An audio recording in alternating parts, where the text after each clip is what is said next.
Narendra Modi vote চুরি কীভাবে করে জানেন? একটা ছোট্ট উদাহরণ দিই। রামপাল কাশ্যপকে মনে আছে? হরিয়ানার কাইথাল জেলার খেরি গোলাম আলী গ্রামের বাসিন্দা। তিনি পেশায় একজন দিনমজুর। 2009 থেকে 10 সাল নাগাদ তিনি শপথ নিয়েছিলেন যে নরেন্দ্র মোদী যতদিন না দেশের প্রধানমন্ত্রী হচ্ছেন এবং তিনি ব্যক্তিগতভাবে মোদীর সাথে দেখা করতে পারছেন, ততদিন তিনি খালি পায়ে থাকবেন, চটি বা জুতো পরবেন। দীর্ঘ 14 বছর তিনি তপ্ত গ্রীষ্ম বা হাড় কাঁপানো শীত সব ঋতুতেই খালি পায়ে চলাফেরা করেছেন। তার এই নিষ্ঠার কথা বিজেপি নেতৃত্ব প্রধানমন্ত্রীর দপ্তরে পৌঁছে দেন।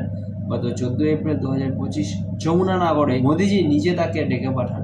তাকে একজোড়া নতুন ধূসর রঙের স্নিকার্স উপহার দেন। উপহার দেওয়ার পাশাপাশি প্রধানমন্ত্রী রামপালকে ধমক দিয়ে বলেন, আজ তো তোমাকে জুতো পরিয়ে দিচ্ছি, কিন্তু ভবিষ্যতে আর কখনো এমন করবে না। নিজেকে কষ্ট কেন দাও? প্রধানমন্ত্রী তার অনুরাগীদের অনুরোধ করেন এই ধরনের অন্ধ আবেগ না দেখিয়ে বরং সেই শক্তি সমাজসেবা ও দেশ গড়ার কাজে লাগাতে। সমালোচকরা এবং বিরোধীরা এটাকে শুধু একটিমাত্র পাবলিসিটি স্ট্যান্ড ছাড়া আর কিছু মনে করবেন। আপনাদের কি